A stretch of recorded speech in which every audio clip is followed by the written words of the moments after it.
Hello, everyone, and welcome to Bravo Tea with the Stay-at-Home Mom. I'm Erica, and I'm ready to talk all things Bravo. Welcome back, everyone. So I'm really sorry. If you guys follow me on my Instagram, on my stories, I posted that I actually had already recorded my episode to release on Saturday. I recorded on Friday. And when I was like towards the end of my hour rant, I went to hit stop and it wouldn't stop. And then when I exited out, it just deleted the whole thing. So that's the first time I have had a malfunction. So I have, knock on wood, been very lucky with that. But I was kind of upset. But I'm ready to rant about it all over again. So maybe you'll get like a better version of my first rant. So this one, we're going to recap Beverly Hills and the part one of the Southern Charm reunion. And at the end, I do want to talk a little bit about the Summerhouse trailer that dropped because that was pretty good. So let's dive right into it. So on this episode of Beverly Hills, at the very beginning, they are preparing for a little trip because it's Anna Marie's birthday. And we have now come to find out her name is not pronounced Anne Marie, even though it is spelled with an E. Sorry. It's Anna Marie. So now I'm going to be so like boggled trying to say that. I feel like I'll still call her Anne Marie. But I feel like has kind of been irrelevant this season. So I was surprised we were focusing something around her, but it was very short. It wasn't even the whole episode, let alone into another episode. Usually when they go on trips, it lasts more than an episode. But Crystal came over to Kyle's house first because they're all obviously all going to leave together in that big giant Sprinter van that we always love. And Sutton and Garcelle on the drive over are just talking about Garcelle's lunch with Dorit. And she said that at the end it did like go fine and that they are good and they're going to move on. So I was glad for her to hear that because I was getting nervous and I thought she was going to say to Sutton that she was holding on to something or she's still mad, even though she told Dorit to her face she wasn't. So Sutton does name drop and say that they are going to her friend's house in Ojai, which is so cute. It was like a cross between like Napa and Solvang. I feel like the place that they went on Vanderpump Rules / Aspen with the cute little town shopping. So that's where they're going to celebrate Anna Marie's birthday. And then since it's like a wine tasting thing, Garcelle was like, well, what's Kyle going to do? And Sutton's like, I don't know, I guess she's going to taste water. But they have non-alcoholic wine. So when I was pregnant with our first daughter, I did try the non-alcoholic wine and it tasted just like grape juice. And I don't like grape juice. So I was like, no, I'm okay. I'll just make like a cutesy mocktail. Rather do that. So maybe this non-alcoholic wine is better and has come a long way. Because when Kyle was drinking it with the ladies, for a second, I was like, oh my God, wait, what's she drinking? Like, she's sober. But it was the non-alcoholic and it looked just like it. So I'm curious what it tasted like. Erica's not going to be accompanying this trip because she is sick. And they all get along really well on the trip. So I'm like, I wonder if Erica's staying back was better. But she's been pretty tame this season. But when they get on the Sprinter van, I noticed Kyle's pink Birkin. I mean, that woman has a Birkin in every damn color.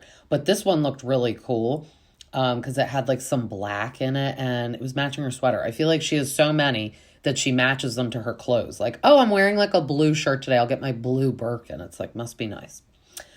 And then Sutton is telling all the ladies about her date with the normal guy, not the creep that talked about the mom, and that they are going on a second date. So I'm happy. I feel like Sutton after this needs like a dating show, or she could do like Rock of Love, like Bret Michaels and something like that, because she's picky too. So it would actually be so interesting to see her do a dating show where she has to pick from like a group of men and who she would ultimately pick. And just her going on like multiple different date scenarios would be interesting. Just like a little idea. So then they arrive in the town and it's like super cute. And they're going to start shopping. And Dorit immediately starts speaking Italian in an olive oil store. And Crystal's like, oh, great. We're going to be here all day. And then Kyle is like in her confessional saying that she buys something every single day. I mean, me too, girl. I just am not working with the same budget as you. So, like, I should not be buying something almost every day.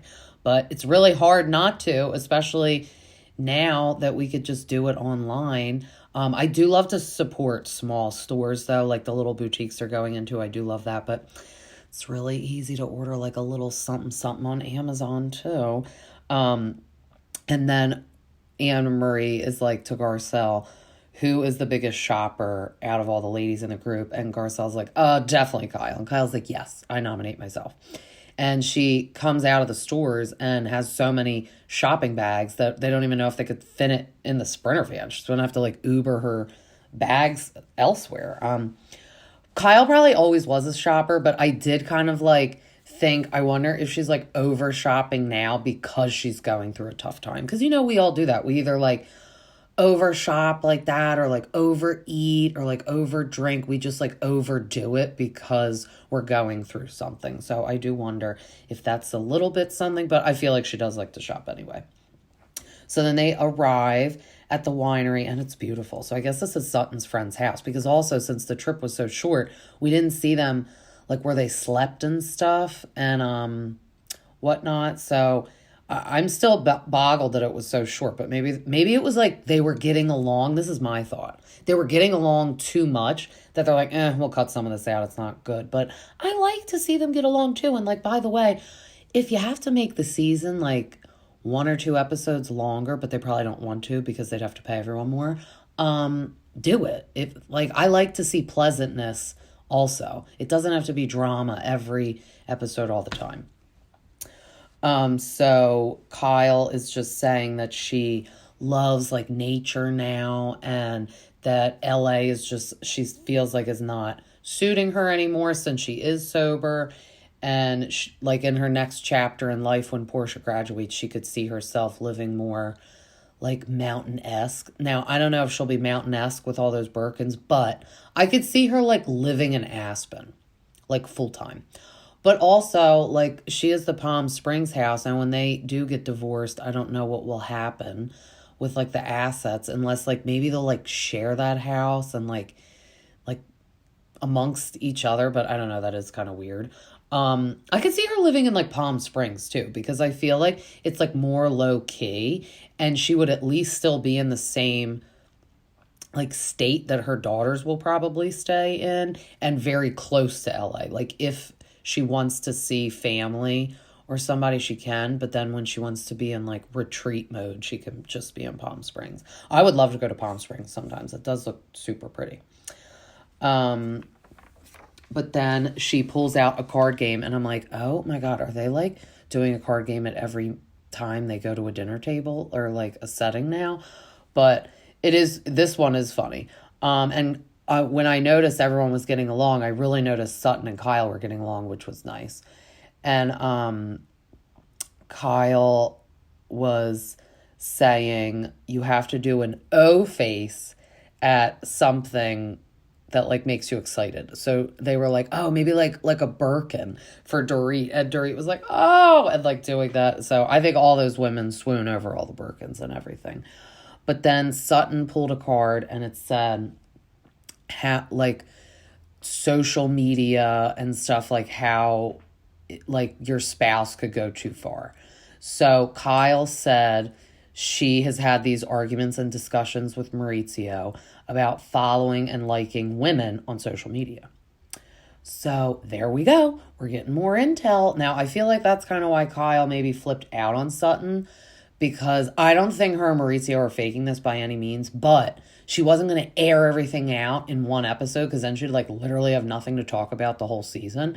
So we're getting more and more each episode. And now fast forward, Maurizio is like with all these young women on social media. So maybe he like scrolled back in the DMs and was like, hey, remember when you DM'd me like 5 years ago? Like you want to go out? You look a little older than 5 years ago, but you want to go out? Yeah, I mean, that would be like so annoying if he's liking and following back all these young people. And Kyle said in her confessional that he gets a lot of DMs from women because some of them don't care. Some women are more attracted to married men, which is sick. But it's like she would never fault him for people reaching out. She's faulting him for how he deals with it, with like answering them or liking their photos or following them back. So then out of the blue, this was not a card on the game. Kyle says, would you guys date a woman? It's like, okay, are you trying to tell us something?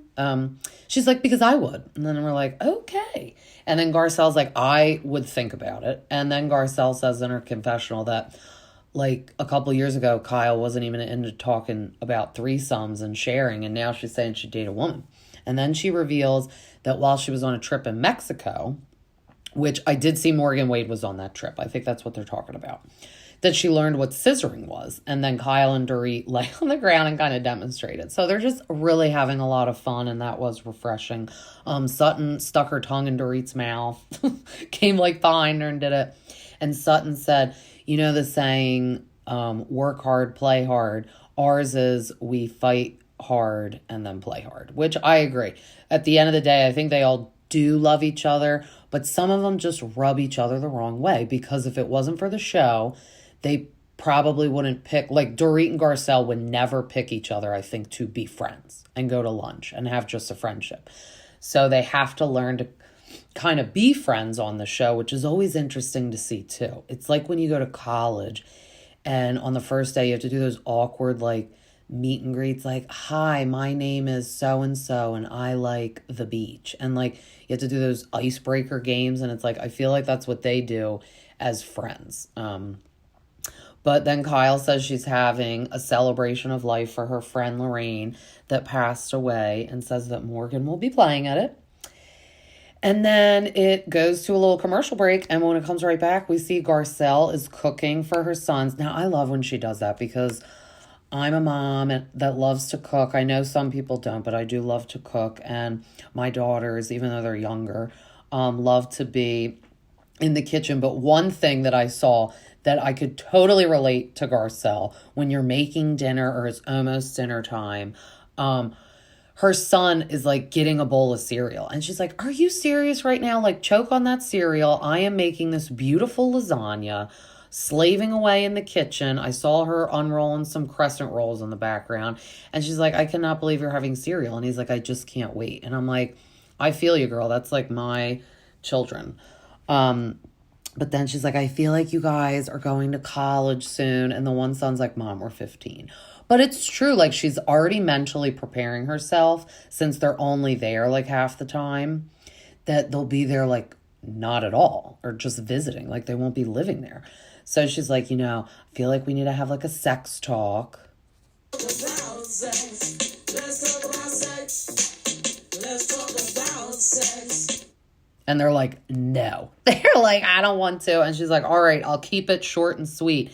No means no. Use protection. Not trying to be a grandma right now. I get it. And then in the next scene, we have PK and Dorit just hanging out. He's having some beers. She's having green juice. And the therapist is coming over to their house. And the doorbell rings. And she's like, PK, my love, go get the door. It's the therapist. And he's like, all right. And then he walks by the pizza box that's at their little bar on the way to the front door. And he stops and is standing there and eating pizza. So Dorit comes over because she probably heard the lady wasn't in the house yet. And she's like, what's going on? And she's like, PK, really? You couldn't wait? And I need to see this pizza. Like, I don't live in California, but I'm just curious now because, yeah, he just could not wait. I mean, he could have answered the door, then gotten the pizza, but it must be that good that he literally could not wait. So they go outside with a therapist, and they're just going to kind of talk about the PTSD stuff together, because PK really wanted to talk about like the anniversary surprise he gave Dorit, because I do have to say I'm more on PK's side with this one, because she did act very bratty. And that's what he basically is saying. He's like, when does high maintenance blend with PTSD? He said any man would feel like how he did, and that it was just a little obnoxious how she was like acting.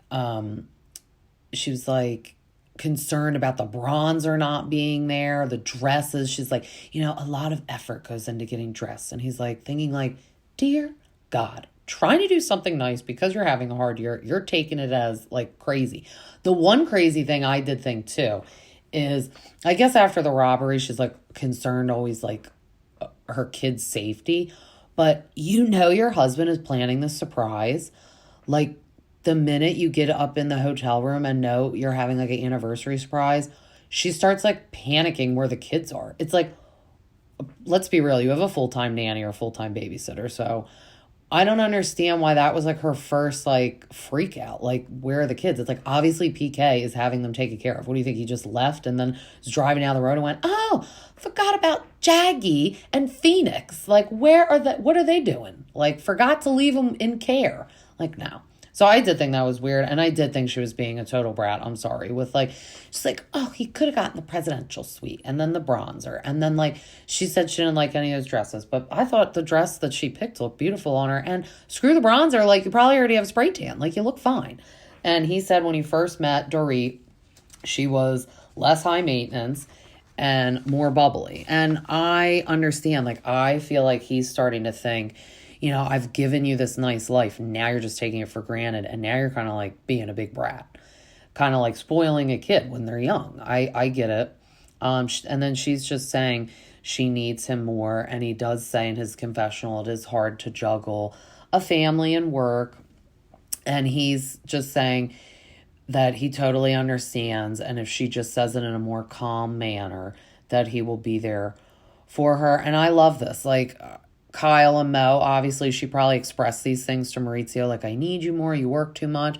And he's like, okay, and then literally didn't change anything. That's when you need to separate, because it's not changing. At least she is expressing to him, and then he is expressing to her. So I love PK and Dorit, and I think they'll be okay because they're being honest and willing to make changes with each other.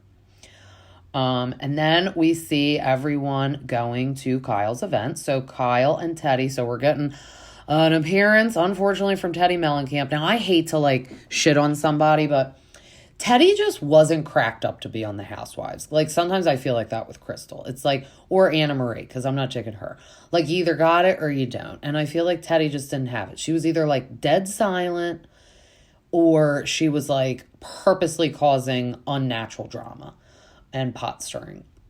So they are picking up Morgan Wade, and Kyle says in her confessional that she talks to both of them every single day, and that they're just like her best friends. And it's like, okay, I think she says this every episode, that Morgan is just like her best friend. And it's like, yes, some people talk to their friends every day. I communicate to my friends every day, whether it's just sending silly reels or memes or like a quick text or a phone call. Yes, I communicate with them every day, but I am not like in a music video feeding them watermelon and fake kissing them and with them every second too. Like, I feel like Kyle is with Morgan like literally all the time, or bringing her places all the time. Like, as her date, like her plus one almost. And then when they get to the venue, Kyle is talking to the event planner about how the night's going to go. And then Morgan Wade is on stage just doing a quick little sound check. Literally, you would have thought the Beatles were performing. I mean, Kyle was like, hold on. Oh my God, I love this song.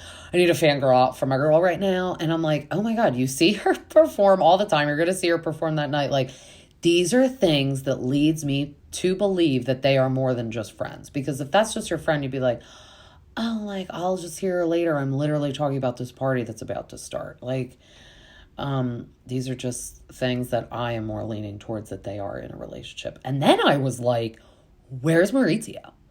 Maybe he's coming later, but like, weird that you're arriving with Teddy and Morgan and not your husband.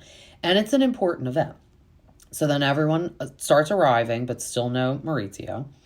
And Garcelle and Teddy see each other, and Teddy immediately, this is what I'm talking about, has to be annoying. And she's like, hi, the Nat is here. I'm the Nat. And then it pans back to Garcelle when they were on the show together. She's like, Teddy just kind of bothers me. She's like a gnat, which like hit the nail on the head. You're right. And no one's arguing that. But it was just like annoying. Teddy had to come up and say that. It's like, can you just say hi? Like, be normal. I feel like she's just awkward. So then Kyle sees her friend Lorraine's mom, and they're having like a little sad moment. And then the mom is like, where's Mo? And Kyle's like, he's out of town. He couldn't be here. And then it shows in her confessional, she said, if this was a few years ago, I would have leaned on Mo. But then it cut away. It's like, I feel like it's because, so they do these confessionals after the season is done. So Kyle already knows that they're separated. But she obviously can't say everything yet on the show because that's going to be like the last episode is them having that talk with their daughters. But I feel like if we would have completed the sentence, it'd be like, if this was a few years ago, I would have leaned on Mo. But now I don't need him and I have all my friends, aka Morgan Wade. So that says a lot. And this is like going back to her expressing to him, like, you know, you're always working. The agency is the other woman. And she's saying that because she's like, at that point, still in love with him and screaming for a little attention. And the fact that he can't do work and life balance is sad. I mean, he's making a lot of money, very successful. I get that he wants to be there because I do like that too. Like if you own a business, you need to be present. You can't just sit back and have the money truck dump in your driveway and do nothing. But I feel like this is super important to Kyle, and he obviously probably was close with her friend because that's her best friend. I feel if it was something he could have come home for, he should have. So that's just another strike that is sad. But then Garcelle said in her confessional, it's kind of speaking a lot about their marriage, him not being there, which, yeah. And then we got some unnecessary, annoying drama that's being drummed up by Anna Marie, which is what I mean. Like, I don't really like her because it's like, can you just not do this tonight? Like, I get that you feel like that's your job, and that's the problem when new people come on these shows that are established. They're like, all right, in order to stay on the show, I have to cause drama, and I have to bring things up to people so that it causes, like, a bigger conversation. But it's like, at the end of the day, this is real life, and this is, like, an emotional, important event. So she's talking to Garcelle and Crystal about Sutton's damn small esophagus, and I'm like, please give it a rest, girl. No one cares. Please don't make this your storyline, a small esophagus. But then Sutton is telling Dorit that her father, like, passed away from suicide and that this is, like, an emotional night for her. And then Garcelle comes over, which I didn't like, I have to say. Like, Anna Marie brought it up, but Garcelle's coming over, as Dorit said. She likes to light the match, throw it on the gas, and walk away. You could have waited till tomorrow to tell her. She's telling her that she's stirring up the small esophagus conversation. And Sutton's like, well, she better pipe down tonight because I'm on the board for NAMI. This is near and dear to me also because of my father, so she better pipe down, which agreed. Then Dorit is hugging Morgan Wade, and I feel like they're a little awkward. And then in her confessional, she's saying she met Morgan like 2 years ago at a dinner in London, and Maurizio was there, and then she's like, you know what? That's the last time I was at dinner with Kyle and Maurizio. And I'm like, oh my God, that's like a really long time ago. And then I'm trying to just picture them all at dinner. That is kind of weird. And then another little Easter egg that is dropped that I feel like that's why Kyle and Morgan are together. They're eating like these sticks, like fruit kebabs. And Kyle's like, oh, I don't like cantaloupe. And she feeds it to Morgan. And I'm like, okay, it's fine that you don't like cantaloupe, but you could have taken it off the stick and handed it to her, or you could just eat everything but the cantaloupe and then hand her the cantaloupe at the end of you eating off the fruit kebab. And then she did it again. And I'm like, yeah, I'm not feeding my friends fruit kebabs. So you guys are in love and it's okay. Or I could have two theories. They are dating and they're both in love, or Kyle is like in love and obsessed, crushing on her, but Morgan is not, and just likes to be friends with her and around for the clout a little bit. But at the end of the day, still friends and cares about her, but like likes the clout. So she kind of leads Kyle on. That would be sad and mean. I'd rather them just be secretly in love. Then Kyle gets up to have her speech, and then she says in her confessional that 2 days before her friend did take her life, she said, you should always appreciate your marriage. And she's like, I will. So that has to be hard too. And then it closed out with more of Kyle's confessional because we saw like Morgan Wade perform a little bit. And then in her confessional, she just said after her friend died, that it just really reminded her that life is too short and she doesn't want to spend it with people that don't appreciate her. And she's like literally obviously talking about Maurizio. And that was sad. So I'm excited to see more. They're going to go to Spain.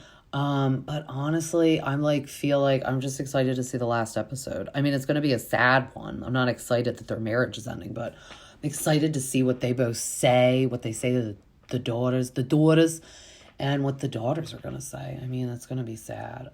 They're still doing stuff together as a family, though. I do have to say real quick, like, it's nice that they can do that, but after a while, it's like, all right, this is, like, enough. Because, like, then it's kind of like jerking the kids around. It's like, well, you told us you were getting, like, divorced and separated and you don't love each other anymore, but, like, why are we all still together? So, but let's jump right into that fiery reunion that they had, part 1, Southern Charm.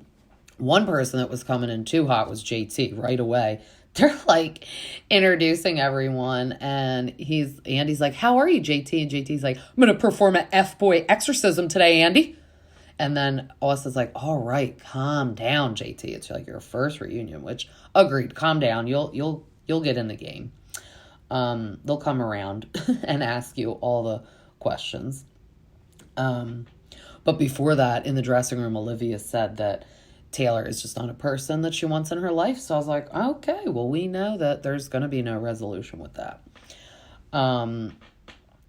Andy asked Madison about the fight with the little friend that her son had, and she's like, well, I went over to the parents' house and they weren't home, so I gave them a little piece of my mind on the Ring camera, and we handled it. And I was like, I'd love to see that Ring cam footage. I mean, please, can those people send it in? I'm sure Bravo would give them some money for that, because I would love to see that. But then Shep was just like real nervous and emotional, I feel like. He said that the happiest time ever in his life was when he was with Taylor. So that's why, like, I hate men like this. It's like, okay, then why'd you break up with her? Like, she was so obsessed and in love with Shep. And if that was your happiest, why'd you break up with her? What, you think you're finding someone else? Or, like, were you mad that you couldn't have sex with random people because you were with her, even though you love her and want to be with her at the end of the day, but you still want to have those, like, side pieces, like have your cake and eat it too? Like, I just don't understand. But then Madison and Austen kind of get into the stay-at-home mom comment, which, as a stay-at-home mom, I was offended. And that's a no-no. I mean, if we didn't hate him before, we're all hating on him saying that.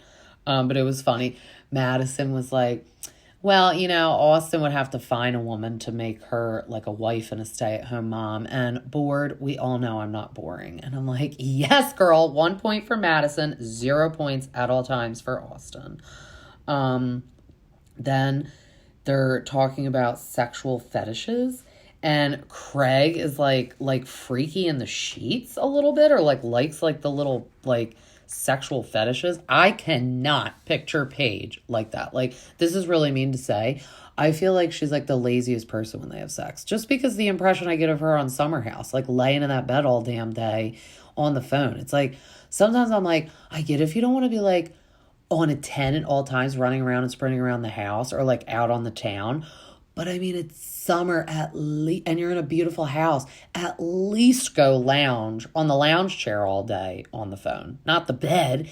And it's like, I feel like there's always like, I just have to go on a rant for a second. Those rooms are always like so messy. It gives me anxiety and agita to watch. Like, the food piles on the nightstand, the clothes all over. And I'm like, oh, this is just from like a weekend. It's not like they live there all summer, like Jersey Shore. Like, of course that house looked like a disaster because they're living there all summer. But they're just there for the weekend and they make the rooms look that bad. I'm like, oh my God, please pick things up. It like gives me flashbacks to people back in college, because I am like OCD neat freak. And when people are not like that, I'm like, oh my God, please. And now that I'm 33, I'm like, I really can't watch people be unorganized or be around it. But then they bring up Sorry. Okay. Jump back into what we're actually talking about. They bring back up Taylor's comment about Shep not, I guess, finishing the job for her when they would have sex. So she said she can name on one hand how many times that she was satisfied at the end of the day. And we're all like, oh my God. But then the real question is, well, then why do you want to get back together with him? That just seems weird to me. But then Shep is just saying, like, he feels like their relationship was put under a microscope because they're on reality TV and being together is hard. And then, like, he had said in the season that he felt like Craig is lucky because Paige is just never around, so they don't get to fight, which is true. Like, when she is on Southern Charm, they don't, obviously, because she's, like, barely on it. But also, when they are on Summerhouse together sometimes, that's when they do get into little tiffs. Or like Winter House, they would get into tiffs. So I can see where Shep is coming from. He makes a point. I mean, it's not easy to be on these shows and then like you're getting all drunk and then like fighting, which like, and then everyone's judging you. I think that's what's hard too. He probably gets a lot of backlash how he's treating Taylor, like online and social media. But then the weirdest thing is Shep takes it one step further and says he'd probably be married to Taylor if they weren't on TV together. Now, let's not start lying, because that is not true. That is stretching it way too far. Do I think maybe you could possibly still be together? Maybe, but I don't even think you'd still be together because the show isn't making you be a permanent bachelor. Your personality is making you be a permanent bachelor. So I thought that comment was totally out of left field. And I think everyone else was like, no. And Andy's probably like, no, definitely not. Madison, Andy brought up Madison's little like celebration from her wedding that she had at their house. And Taylor bringing a dildo. Dildo. Oh my God. Wait, I have to say, the funniest just side note for me messing that name up is my mother-in-law, rest her soul, called it that one time. And now we call it that in joke. So here I am calling a dildo a dildo. So Taylor brought a dildo and Madison's like, yeah, that was like so rude. And she gave it to like Madison and Brett, which is rude. And then Madison's like, maybe I should be giving it back to you because it sounds like you and Shep had like a poopy sex life. And it's like, true. That actually would have been hilarious if she brought it to the reunion. You know how sometimes they bring things like how like the most infamous one was Kim brought the bunny and gave it back to Lisa Rinna. Like Madison should have brought the dildo and give it to Shep and Taylor and been like, since you guys had a bad sex life, one of you should be taking this. Probably Shep so he could use it on women. But then obviously we march right in to Taylor sending the nudies to Whitney. And she said that she was being petty sending it to him because she knew for a fact that Whitney and Shep were out that night, like gallivanting, bringing women back to Patricia's house. Like, thank God Whitney spruced that cottage up so now he could bring them in the cottage. There's probably like a secret bedroom in there because it's like, ew, don't bring them into your mom's house. That's weird. I mean, Whitney's like so old. I get Patricia has like a very large house, but like still, like at 54, you don't want your like own house, like that's not on your mom's property. But Leva said she saw the text and it is not what Taylor is saying it was. It is like way more lengthy. This is another thing that I would like to see. So we need ring cam footage of Madison yelling at those parents. And then we need screenshots of these text messages. Whitney would never do that though because he's a producer. And that's what I found mind-blowing too. Not that Taylor sent the pictures to a friend, even though that's terrible. She sent it to a producer of the show, technically. It's like, ew, weird. Leva said that the text said, like, come F me in Nashville and, like, all this stuff. And Taylor's like, what? It's like, even if this isn't true, I wouldn't believe Taylor if she said the underwear I'm wearing today is purple. I'd be like, no, it's not. You're a liar. Like, no one believes you. Ken Todd's popping out of a room saying, you're a liar, Taylor. And then we come to a revelation, though, that Taylor is dating someone from Southern Hospitality. I did know that, but just them saying that was just like, oh my God. Because we're talking about how desperate she is with like every man almost on this show, except like Rod and Craig. And then saying she has a boyfriend that's on another show. And JT is probably like cried the minute he heard that news and saw him at BravoCon. So then they're saying that Shep, which I did read about, he was like blacked out the whole time at BravoCon. And I remember that Jax and Brittany from Vanderpump Rules, when they got married, they said Shep was like literally the most annoying drunk wedding guest. And I'm sure they had a lot of drunk wedding guests and annoying ones. So for them to say that back then is crazy. That is what they start talking about at this part of the reunion, his problem of drinking. And earlier it shows him talking to Andy, and he's like, I really like have something to say, and I'd love to have like the floor to like rant for a minute. And Andy's like, okay. So then Andy says, well, maybe this is the perfect time for you to go on your rant. And he's like telling everyone, I'm sorry how I acted at BravoCon. So he slapped Taylor's ass right in front of her new boyfriend because he was drunk. And then he's like saying he just was like so embarrassed, doesn't even remember what he was doing all weekend. He's like, I was like having those margaritas. And then Andy said, Austen, even though you weren't really nice to him at parts in the season, he was trying to really help you look presentable during the Watch What Happens Live filming. And I thought he was going to say like he murdered someone, got someone pregnant, got a DUI, or he's going to rehab. He said none of those things. He said that he just has quit drinking liquor, but he drinks beer now. And we're like, okay. Craig said that he had stopped drinking liquor because Craig used to get annoying. So this is also, Craigie has done a full 180. He used to get drunk and be annoying, and he'd be like, baby, to like Paige. His voice can still get a little annoying at times, but it mainly was when he was drunk and he would be annoying.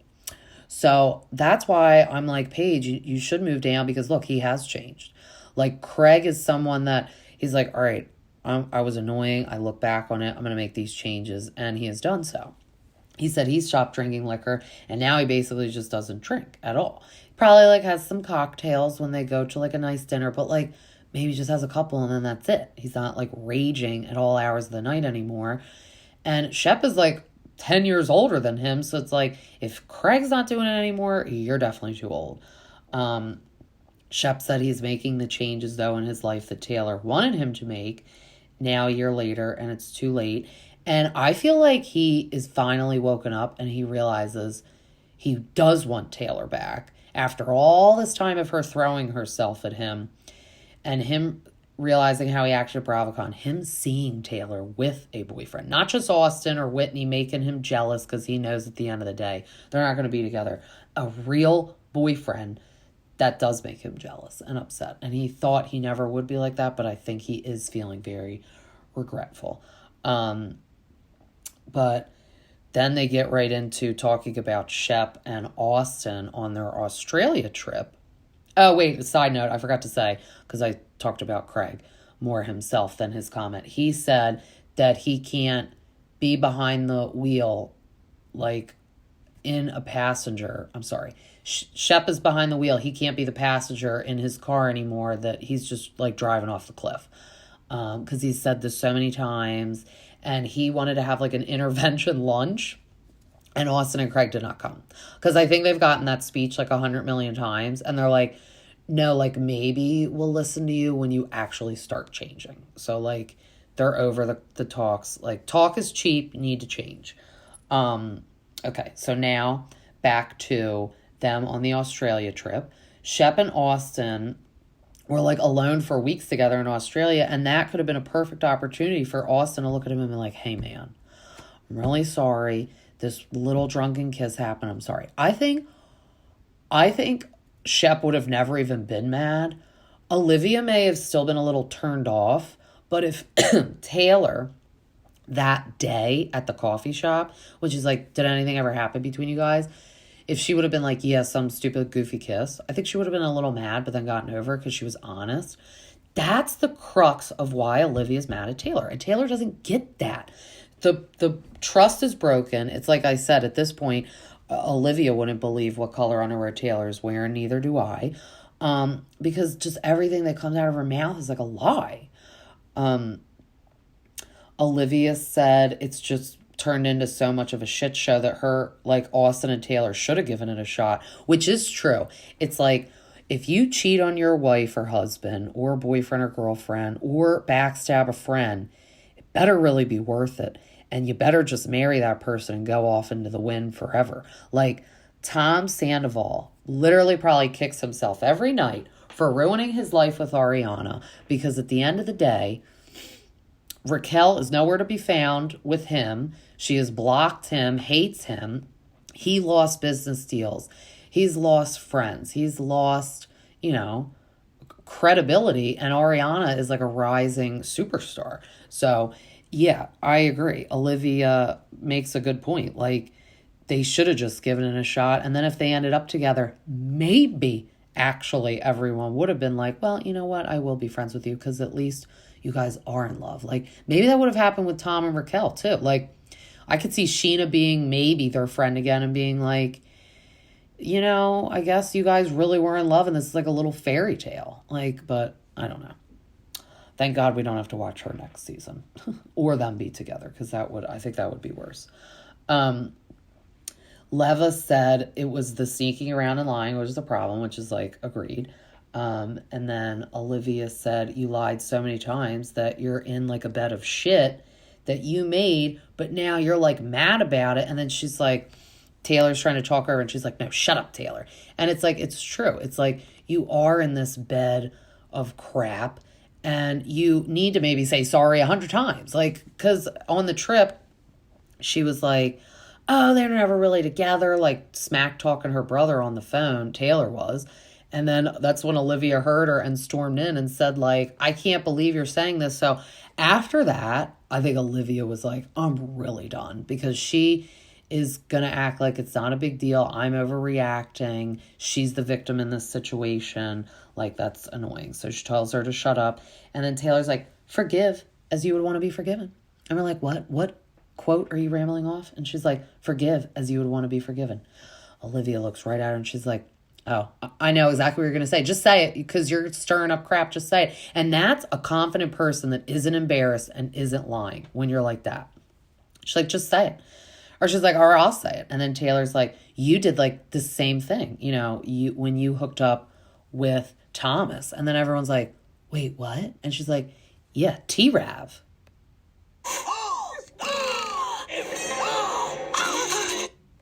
I mean, jaw-dropping. My face was like, what? So then Olivia's like, yeah, we wanted to take it to the grave because it was so long ago. I was 22, fresh out of college, drunken hookup one time. And she's like, oh, Taylor's like loving it because she thinks like, oh, really schooled you, Olivia, really got you. See, you're like a hoe just like me. And Olivia's like, I just can't believe that you would like throw that out here and act like it's the same thing.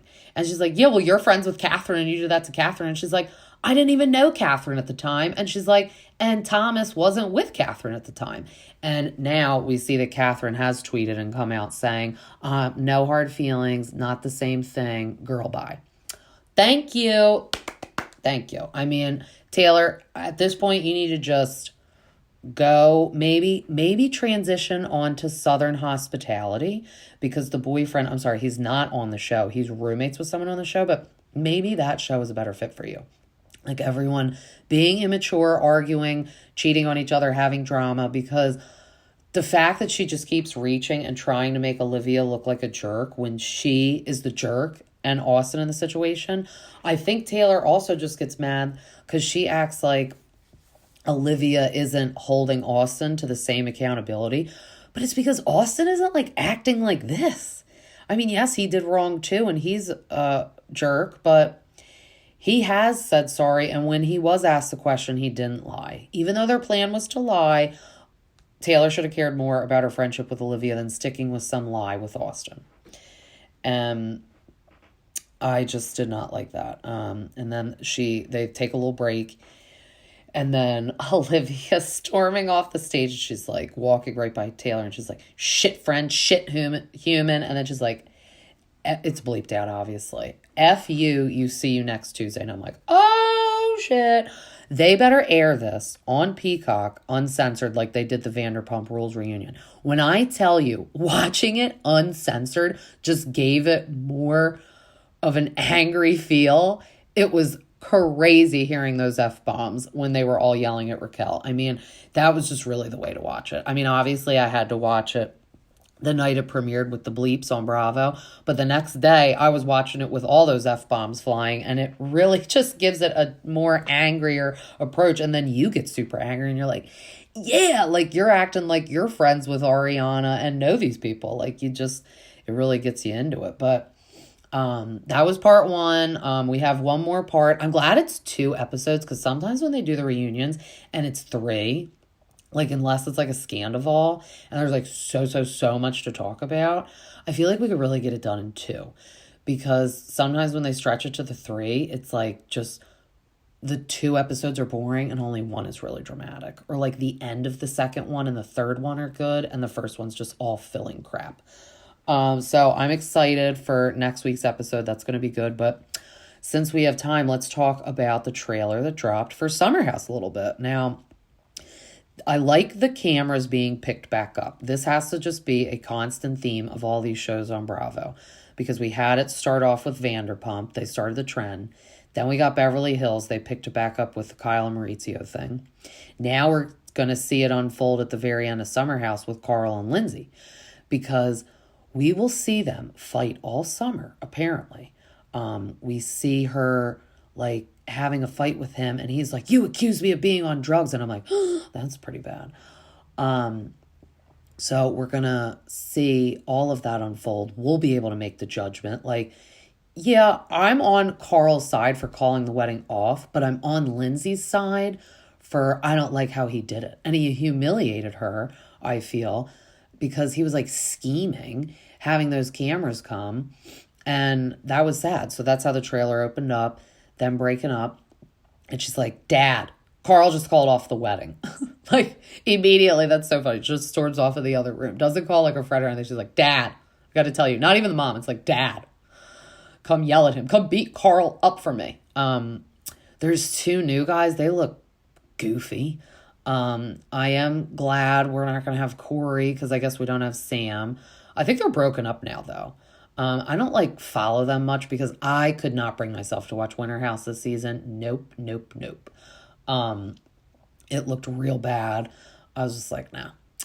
But I know that Sam got upset watching Corey hook up with that girl, because they were like kind of dating. I guess they weren't boyfriend, girlfriend. They were kind of dating, that one hooking up. He seems like a F-boy, so Sam, I know you think you found your Prince Charming, but no. Especially when these guys, I feel like, that have that type of personality, second they get on reality TV, they definitely aren't settling down forever, because they like are getting all these DMs probably from all these girls and getting opportunities, and like, no. But so she's not on. And you know what? Another one that I'm glad is not returning, Maya. I didn't like her. I felt like she was like bothered to be there and was kind of like grumpy. And I'm like, all right, girl, you could stay home then and make your cookies and not come. Gabby is returning. I like her, so it'll be nice to see more out of her. But I do wonder how she'll vibe in the house, because Sam and her were real close since they were new together last year. So we got Lindsay, Amanda, Gabby, Sierra, Paige, and Danielle.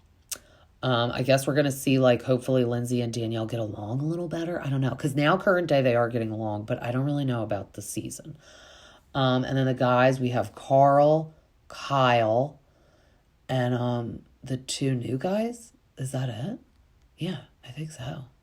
Like, what? Like, where's Andrea? Like, let's get Andrea back. And I feel like this is like all women. It's turning into like a PMS house. But it looks really good. Sierra dropped a bomb on Amanda. She was like, how do you think you have like a personality outside of Kyle? Because I don't. And I'm like, oh shit, tell us how you really feel, girl. And I'm like, wow, that's like, I don't know if she feels like it's because Amanda quit her job and now she works for Loverboy. And Kyle's always kind of the life of the party, and Amanda's going to bed early. I don't know. That was an interesting comment, and it's like pretty dramatic comment as well. I think one of the guys is like hitting on Paige, and it's like Kyle's like, you want to like reel that in how you were hitting on her last night? And I'm like, that's weird. And then we see Craig on one of his visits. She's yelling at him, and she's like, you never compromise. And I'm like, girl, compromise? I don't know, because if they stay together and if someone moves, I think it's going to be Craig, and I personally don't think it should be Craig. He has a business. He's a lawyer down there. He films his show for way more months. She needs to move down there. If it's one or the other, she needs to move down there, and then she can go stay with her parents when she wants, because they live in upstate New York. Summerhouse is just on the weekends for like 2 months in the summer, or like it's probably like 6 weeks. And she can work anywhere because she just does everything on her computer and phone. So that'll be interesting to see what they're talking about. You never compromise. It's like, I don't know if she means like he likes to stay up late when he comes visit her and she just wants to like sleep. I don't know. But the whole season looks really good. And it is going to be very interesting knowing that Carl and Lindsay break up. So I think that's all the time we have for now. This was fun. I'm glad that I got another shot, I guess, to do it. We'll just say maybe the first time it being deleted, it's better that I'm doing it again. Maybe it was better than the first one. I was mad when that happened, though, because we all know how that happens. I couldn't imagine if I was like interviewing someone like really important and like got deleted. I would like cry. But as always, you can follow me on Instagram at RHOBH with a stay-at-home mom, on Spotify and Apple. And until next time, bye.